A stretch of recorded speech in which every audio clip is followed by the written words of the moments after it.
Morning student. आशा करती हूँ आप सभी अच्छे होंगे। आज मैं आप लोग को कहानी लेखन के बारे में बताऊंगी। ये कहानी लेखन विषय हमारे पाठ्यक्रम में अभी नया सम्मिलित हुआ है। कहानी सर्वप्रथम यह जानना जरूरी है कि कहानी है क्या। वास्तव में कहानी जीवन की किसी एक घटना के रोचक वर्णन को कहानी कहते हैं। कहानी सुनने, पढ़ने और लिखने की एक लंबी परंपरा हर देश में रही है, क्योंकि यह सबके लिए मनोरंजक होती है। आज हर उम्र का व्यक्ति कहानी सुनना या पढ़ना चाहता है। यही कारण है कि कहानी का महत्व दिन प्रतिदिन बढ़ता जा रहा है। विशेषतः बालक जो होते हैं वो कहानी प्रिय होते हैं, क्योंकि उनका स्वभाव कहानियाँ सुनने और सुनाने का होता है। इसलिए वे बड़े चाव से कहानियाँ पढ़ते हैं। बालक कहानियाँ भी लिख सकते हैं। कहानी छोटे और सरल वाक्यों में भी लिखा जा सकता है। वास्तव में कहानी लेखन की कला हम अपने पुराने पीढ़ियों से ही सीखते आए हैं। ये पीढ़ी में बचपन में हम अपने नानी, दादी, माँ, पिता या किसी रिश्तेदार से कहानी सुनते आए हैं।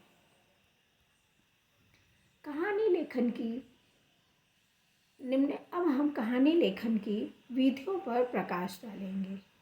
कहानी का अधिकाधिक प्रचार प्रसार होने के कारण छात्रों से भी आशा की जाती है कि वे भी इस ओर ध्यान दें और कहानी लेखन का अभ्यास करें, क्योंकि कहानी लेखन से छात्रों में सृजनात्मकता शक्ति जगती है। इसलिए उनसे अपेक्षा की जाती है कि वे कहानी लेखन का अभ्यास करें। अब कहानी लेखन का अभ्यास करने के लिए इसके लिए 4 विधियों का उल्लेख किया गया है। पहली है कहानी की सहायता या आधार पर कहानी लिखना। दूसरा, रूपरेखा के सहारे कहानी लिखना। तीसरा, अधूरी या अपूर्ण कहानी को पूर्ण करना। चौथा, चित्रों की सहायता से कहानी का अभ्यास करना। अब हम सबसे पहले इसकी पहली जो विधि है, कहानी की सहायता या आधार पर कहानी लिखना, इस पर हम प्रकाश डालेंगे। कहानी की सहायता के आधार पर कहानी लिखना, किसी कहानी को सुने हुए के आधार पर कहानी लिखी जा सकती है। दूसरी जो विधि है, रूपरेखा संकेतों के सहारे कहानी लिखना। यूँ तो ऐसे देखा जाए तो रूपरेखा या दिए गए संकेतों के आधार पर कहानी लिखना कठिन भी है और सरल भी। कठिन इसलिए है कि संकेत अधूरे होते हैं। इसके लिए अत्यधिक कल्पना करने की आवश्यकता होती है, जिससे कि मानसिक व्यायाम की आवश्यकता पड़ती है। सरल अर्थात आसान इसलिए है कि कहानी के संकेत पहले से ही दिए रहते हैं। यहाँ सिर्फ कहानी लिखन की खानापुरी करनी पड़ती है, लेकिन इस प्रकार के कहानी लिखने के लिए कल्पना से अधिक काम लेना पड़ता है। ऐसी कहानी लेखन में वे ही छात्र लिख सकते हैं जिनकी कल्पना शक्ति अधिक प्रिय हो। तो हम संकेत बिंदु के आधार पर या रूपरेखा के आधार पर कहानी को किस प्रकार लिखते हैं, ये हम निम्नलिखित उदाहरण द्वारा देख सकते हैं। जैसे इस चित्र में दिया हुआ है, संकेत बिंदु क्या है? पेड़ की खोखल में सांप का बिल। ये रूपरेखा या संकेत हमें चित्र और लिखी हुई लाइनों से भी मिल सकती है, इसलिए मैंने दोनों का प्रयोग किया है। पहले लिखा रहेगा पेड़ की खोखल में सांप का बिल। दूसरा संकेत दिया रहेगा सांप का अंडे खाना। तीसरा संकेत बिंदु है कौवे का अपना दुख मित्र लोमड़ी को बताना। उसके बाद है रानी का अपनी सहेलियों के साथ नदी में नहाना। उसके आगे सिपाहियों का सांप को मारना।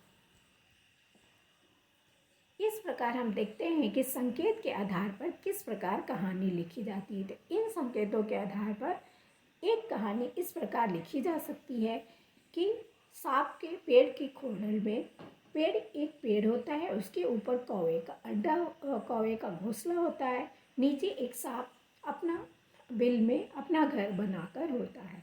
वह कौवे के अंडे को खा जाता है, जिससे कि दुखी होकर कौवा अपनी कहानी लोमड़ी को बताता है। लोमड़ी ने वैसे उसको वो का संकेत देता है कि रानी जो डेली नदी के किनारे नहाने आती थी, तो उसके सामने जाकर वो कोई उसकी हार चुराएगा और ले जाकर कौवे के सांप के बिल के पास रख देता है। सांप रानी के जो पहरेदार होते हैं वो उसकी हार को ढूंढते हुए सांप के बिल के पास आते हैं और इस तरह वो सांप को मार देते हैं और कौवा अपने दुख से छुटकारा पा जाता है।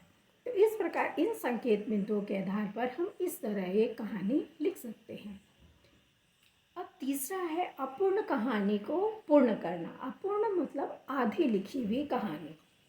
छात्रों में कल्पना शक्ति जगाने के लिए ऐसी कहानी लिखने का भी अभ्यास कराया जाता है जो कि अपूर्ण हो, जो पूरी ना की गई हो। इसके लिए आवश्यक है कि वो अपूर्ण कहानी को ध्यान से पढ़ाया जाए, उसके क्रमों को समझाया जाए, क्रमों में उसके सीरीज को समझाया जाए और उनमें परस्पर संबंध बनाते हुए, लिंक बनाते हुए, सृजनात्मक कल्पना के सहारे अधूरी कहानी को पूरा करने का अभ्यास कराया जाए। एक उदाहरण इस प्रकार दिया जा सकता है, जैसे कौवे ने गाना सुनाने के लिए ज्यों ही अपनी चोंच खोली, रोटी का टुकड़ा उसके मुंह से गिर गया। रोटी का टुकड़ा ले लोमड़ी हंस हंस कर खाने लगी और कौवा अपनी मूर्खता पर पछताने लगा। अब अगर दूसरी बार कौवा मांस का टुकड़ा ले आए तो लोमड़ी क्या करेगी? इस प्रकार ये अपूर्ण कहानी है। इस कहानी को हर छात्र अपनी कल्पना के अनुसार आगे बढ़ाएगा, तो उस प्रकार भी कहानी लिखी जाती है। चौथा है विधि चित्रों की सहायता से कहानी लिखना, जो कि मैंने आप लोग को रूपरेखा या संकेत बिंदु के आधार पर कहानी लिखने समय पर दिखाया, साथ में चित्र भी दिखाया। तो वो चित्र क्रमवार दिए रहेंगे आपको। उनके क्रमों को एक साथ संबंध बनाते हुए आप चित्र लिख सकते हैं, क्योंकि ये चित्र जो होते हैं वो आपके भाव और विचार को जगाएंगे, जिससे कि आपके अंदर कल्पना शक्ति जगती है और चित्रों और पूरा कहानी का अभ्यास कराया जा सकता है। इस प्रकार इसका उदाहरण इस प्रकार भी दिया जा सकता है। जैसे वो सारे चित्र जो हमने संकेत बिंदु के साथ देखे थे, तो बिना संकेत बिंदु के ये चित्र इस प्रकार क्रम में दिया हुआ है। सबसे पहले क्या है दिखा रहा है वहाँ पे पहले चित्र में दिखाया जा रहा है।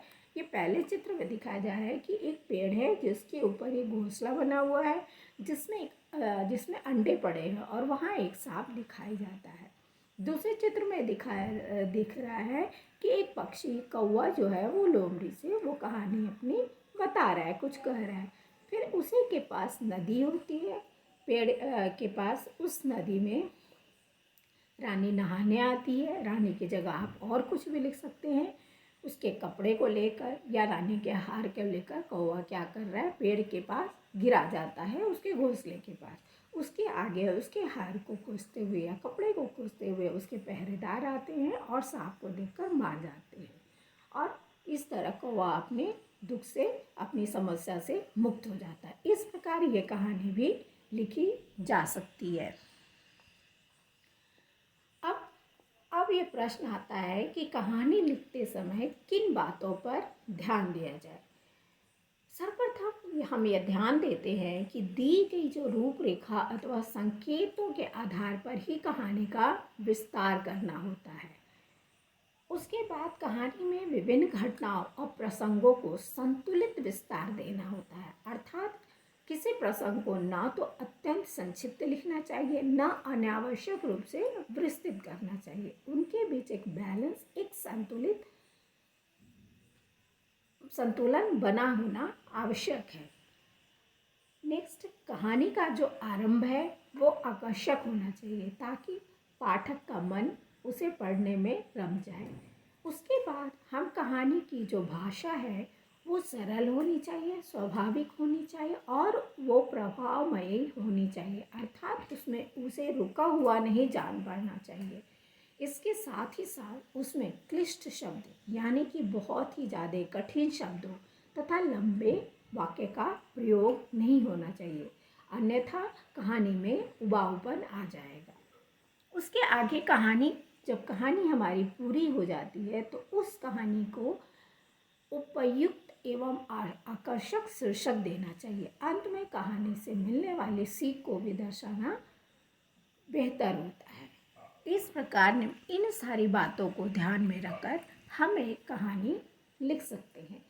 इन सारे वर्णनों के आधार पर हम कह सकते हैं कि कहानी के कुछ निश्चित अंग और तत्व होते हैं जिनके बिना कहानी आकार नहीं ले सकती। ये तत्व है जैसे कथा वस्तु। सबसे पहले कहानी लिखने के लिए एक कथा वस्तु का होना आवश्यक है। फिर उस कथा वस्तु में चरित्रों का चित्रण करना आवश्यक है, अर्थात कैरेक्टर का होना आवश्यक है। उन कैरेक्टरों का, उन पात्रों का कैसे वर्णन करना है, ये तत्व होना चाहिए। उसके बाद ये जो कहानी लिखेंगे हम, वो किस देश काल और वातावरण अर्थात परिवेश में लिखा जाना है, इसका भी तय होना निश्चित होना चाहिए। फिर उसके आधार पर हम संवाद को लिखेंगे। यदि हम देश काल ग्रामीण रखते हैं, गांव की रखते हैं, तो उसके संवाद में गांव की आम बोलचाल की भाषा, उसमें प्रयोग किए जाने वाली चीज़ों का प्रयोग करना चाहिए। फिर बाद में हमारी जो भाषा शैली है अत्यंत सरल, सहज और साथ ही साथ सम्माननीय होनी चाहिए। अंत में उस कहानी का जो उद्देश्य क्या है अर्थात सीख क्या है, उस पर ध्यान देना आवश्यक है। इस प्रकार हम एक कहानी का निर्माण या कहानी लेखन उपरोक्त ये 6 बिंदुओं के आधार पर करते हैं और ये 6 बिंदु कहानी लेखन के अंग अथवा तत्व कहे जाते हैं। इस प्रकार इन सारे वर्णन के बाद हम एक अंत में हम कह सकते हैं कि कहानी लेखन एक सरल और सहज प्रक्रिया है, जिसमें ये कहानी लेखन की जो भावना है हमारे जो बड़े बूढ़े हैं उनके द्वारा ही दी जाती है और उनसे हम ग्रहण करते हैं। बाद में इसका अधिक विस्तार करने के बाद कहानी लेखन की विधियों पर प्रकाश डाला गया है, जिसमें अपूर्ण कहानी पे लिखन, अपूर्ण कहानी पर कहानी को पूर्ण किया जा सकता है। दूसरा, रूपरेखा के आधार पर लिखा जा सकता है या संकेत बिंदु के आधार पर। उसके आगे हम कुछ चित्रों के माध्यम से भी कहानी लिख सकते हैं। उसके बाद हम अपूर्ण कहानी को भी अपना कल्पना शक्ति के आधार पर पूर्ण कर सकते हैं।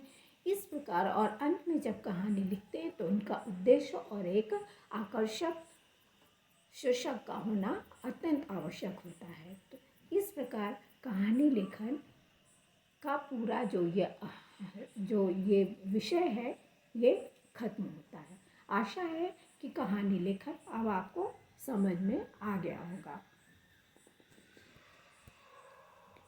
धन्यवाद।